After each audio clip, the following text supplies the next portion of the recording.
Good afternoon all of students. आज की online कक्षा में सभी का स्वागत है। हमारी जो है आज 5th यूनिट लास्ट यूनिट है, उसका एक अध्याय बचा हुआ है जिसमें सामाजिक समस्याएं, जातिवाद, क्षेत्रवाद और सांप्रदायिकता, ये हमारा टॉपिक है। इस पर आज हम चर्चा करेंगे और यहाँ पर आज हमारा कोर्स समाप्त हो जाता है। तो 5th यूनिट के अंतर्गत जो हमारा अध्याय है सामाजिक समस्याएं, यानी समाज के अंतर्गत जो समस्याएं हैं उसमें प्रमुख रूप से क्या दिखाई देती हैं, तो समाज में सबसे ज़्यादा जातिवाद और क्षेत्रवाद और तथा सांप्रदायिकता, ये 3 प्रकार की समस्याएं हमें बड़े स्तर पर दिखाई देती हैं। तो सबसे पहले हम समझेंगे सामाजिक समस्याओं के अंतर्गत जातिवाद क्या है। तो जातिवाद जो है वह संकुचित भावना है जो एक जाति के सदस्यों को अन्य लोगों के समान हितों की चिंता न करते हुए केवल अपनी ही जाति के लोगों को जीवन के विभिन्न क्षेत्र में प्राथमिकता देने को प्रेरित करती है। अर्थात क्या कि जातिवाद में क्या होता है कि केवल अपनी ही जाति का जो व्यक्ति है उसको ही लाभ पहुंचाना और अन्य जातियों को लाभ न पहुंचाना, इस प्रकार की जो संकुचित भावना है उसी को हम जातिवाद की श्रेणी में रखते हैं। ठीक है, जैसे उदाहरण में हम समझे कि बिहार में जैसे भूमिहर, यादव, कुर्मी और दलितों में इस प्रकार की समस्याएं हमें देखने को मिली हैं, या फिर ऐसी कई जगह हमें देखने को मिलता है। राजनीतिक क्षेत्र में भी देखने को मिलता है, धार्मिक क्षेत्र में भी देखने को मिलता है, आर्थिक संस्थाओं में, चाहे शैक्षणिक संस्थाओं में, हमें कई जगहों पर इस प्रकार की समस्याएं देखने को मिलती हैं। इसके अंतर्गत हमें जो मुख्य वरीयता जो देखते हैं वो क्या होता है, तो एक जाति जो है वो दूसरी जाति पर हावी होने का प्रयत्न करती है। ज़्यादातर उच्च जातियां जो है निम्न जातियों का शोषण करती हुई नज़र आती हैं। जाति के आधार पर जो चुनाव लड़े जाते हैं या जीते जाते हैं, ये भी एक आधार बना लिया जाता है।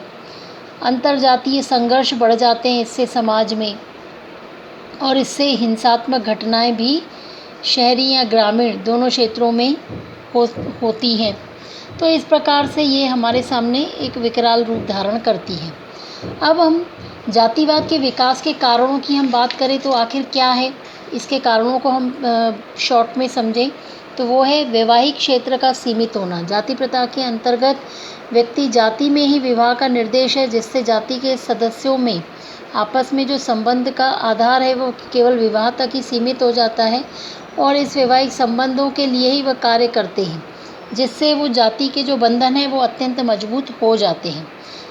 फिर ये हम कारणों में गिनती कर रहे हैं कि आखिर ये जो जातिवाद का जो विकास होता है वो आखिर कहाँ से होता है।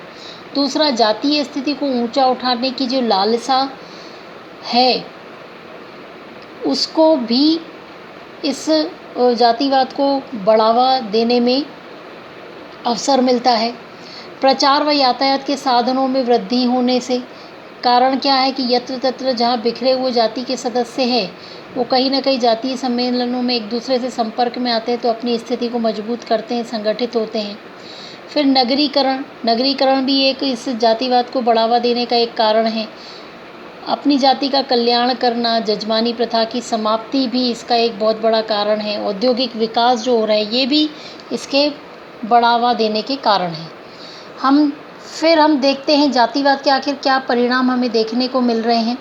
तो यदि हम जातिवाद के परिणामों पर चर्चा करें तो क्या देखने को मिलेगा, इससे औद्योगिक कुशलता में बाधक होता है, भेदभाव को बढ़ावा मिलता है, अंतरजातीय संघर्ष होते हैं, जातिगत हिंसा का पनपना होता है, युवा असंतोष परिणाम के रूप में सामने देखने को मिलता है, गतिशीलता में बाधकता, सामाजिक सदस्यों का उदय या नैतिक पतन, इस प्रकार के ये परिणाम हमें देखने को मिलते हैं।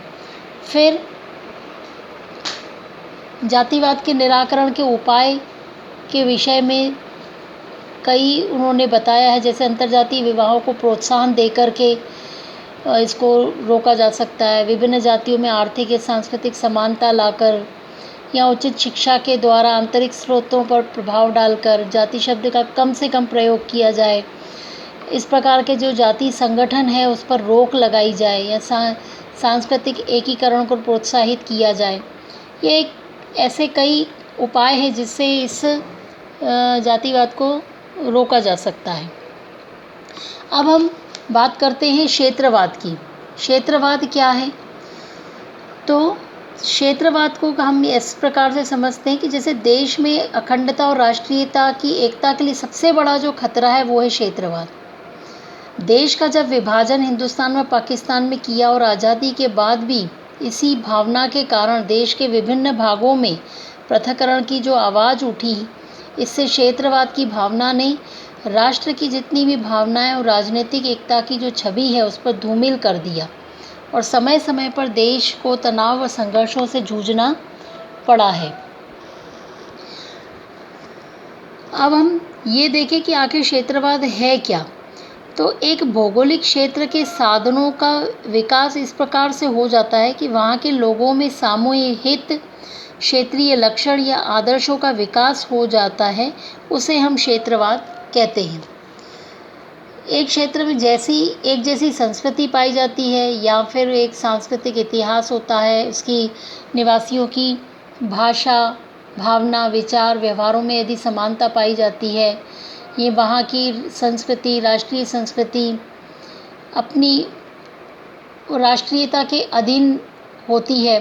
तो इस प्रकार से जो हम क्षेत्रवाद को समझते हैं, एक वैज्ञानिक अर्थ के स्थान पर उसका संकुचित अर्थ में प्रयोग हुआ है, ऐसा मानना चाहिए। फिर क्षेत्रवाद की हम विशेषताओं की बात करें तो क्षेत्र के आधार पर प्रशासन का जो विवेकीकरण पाया जाता है, राष्ट्रीय एकता के लिए सभी इकाइयों पर एक ही राजनीतिक विचारधारा, भाषा, सांस्कृतिक प्रतिमा आदि थोपे जाते हैं। क्षेत्रीय संस्कृति को पुनर्जीवित करना या उपसंस्कृति का निर्माण करना, प्रशासकीय और राजनीतिक स्तर पर उसको ऊंचा उठाना, केंद्र व राज्य तथा क्षेत्र की दो अधिक संस्कृतियों के बीच टकराव है उसको दूर करना, ये सब जो है क्षेत्रवाद की विशेषताओं के अंतर्गत आता है। मुख्य हम देखें कि इस क्षेत्रवाद के लिए उत्तरदायी कारक कौन से हैं। तो यदि हम उत्तरदायी कारकों की बात करें तो क्षेत्रवाद में हमें सबसे मुख्य कारक राजनीतिक कारक दिखाई देता है।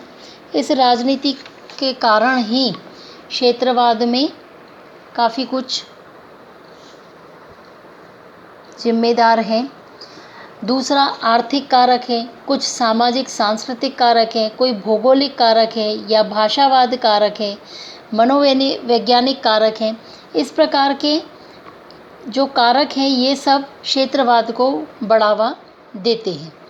इसके दुष्परिणाम जो देखने को मिलते हैं, उससे विभिन्न क्षेत्रों में संघर्ष होता है, राज्य व केंद्र के बीच तनाव उत्पन्न होता है, स्वार्थी नेतृत्व का उदय होता है। प्रत्येक क्षेत्र का संबंध यदि एक भाषा विशेष से है तो जब कभी क्षेत्रवाद का नारा बुलंद होता है तो भाषा की समस्या भी उठ खड़ी होती है। इससे राष्ट्रीय एकीकरण और प्रजातंत्र को खतरा उत्पन्न होता है। तो ये इसके दुष्परिणाम देखने को मिलते हैं। इसी प्रकार क्षेत्रवाद की भावना को दूर करने के जो उपाय हैं उसमें क्या हो सकता है। तो सबसे पहले देशवासियों में राष्ट्रीय एकता की भावना का संचार किया जाना चाहिए और ये सब कहाँ से होगा? रेडियो के, पत्र पत्रिकाओं, सम्मेलनों आदि के आयोजनों के द्वारा हो सकता है। लोगों को हमारे गौरवशाली इतिहास की जानकारी कराई जाए, क्षेत्रवादी राजनीतिक दलों पर प्रतिबंध लगाया जाए, यातायात के साधनों का अधिकाधिक प्रसार और विस्तार किया जाए जिससे लोगों की गतिशीलता बढ़ेगी और विभिन्न क्षेत्रों के लोग जब परस्पर मिलेंगे जुलेंगे तो उनकी संकीर्ण क्षेत्रवाद की भावना दूर होगी। राष्ट्रभाषा का प्रसार किया जाए, केंद्र व राज्यों के बीच जो संबंध हैं वो कायम किए जाएं, दबाव की जो राजनीति है उससे शक्तिपूर्वक निपटा जाए, आर्थिक संतुलन को समाप्त किया जाए। इस प्रकार से कई कदम उठाए जा सकते हैं जिससे क्षेत्रवाद की भावना को दूर किया जा सकता है। तो आज हमने सामाजिक समस्याओं के अंतर्गत जातिवाद क्या है और क्षेत्रवाद क्या है इसको हमने समझने का प्रयत्न किया है। आज की कक्षा में इतना ही। तब तक कल तक के लिए धन्यवाद।